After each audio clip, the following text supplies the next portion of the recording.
అందరికీ నమస్కారం.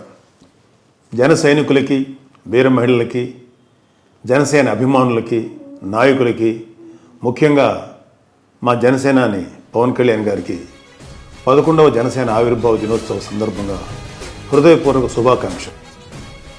భార్య బిడ్డలతో సంతోషంగా గడిపే తన వ్యక్తిగత జీవితాన్ని, తన కుటుంబ సభ్యులమైన మా అన్నదమ్ములు, అక్కచెల్లెళ్ళు, మా అమ్మ, మాతో గడిపే అమూల్యమైన సమయాన్ని, అలాగే తన సినిమాల ద్వారా వచ్చే ఆదాయాన్ని, తన ఆస్తులను కూడా తన ప్రజల కోసం త్యాగం చేసే ఒక గొప్ప నాయకుడు పవన్ కళ్యాణ్ గారు. ఆయన సమక్షంలో పనిచేసే అవకాశం రావటం నా అదృష్టం.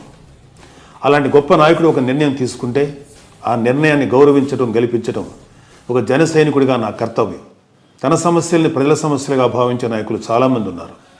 కానీ ప్రజల సమస్యల్ని తన సమస్యలుగా భావించి వారి కోసం ఎంతటి త్యాగానికైనా సిద్ధపడే పవన్ కళ్యాణ్ లాంటి నాయకులు చాలా అరుదుగా ఉంటారు. అలాంటి వ్యక్తి నాయకత్వంలో ఒక జన సైనికుడిగా పనిచేయటం నా అదృష్టం.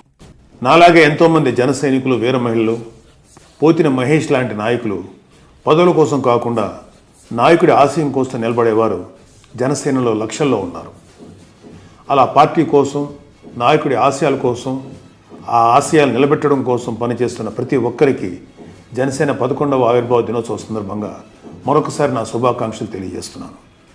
నా ఉద్దేశంలో ఒక జన సైనికుడిగా పనిచేయటం కన్నా గొప్ప పదవి ఇంకేది లేదు. జై జనసేన, జై హింద్.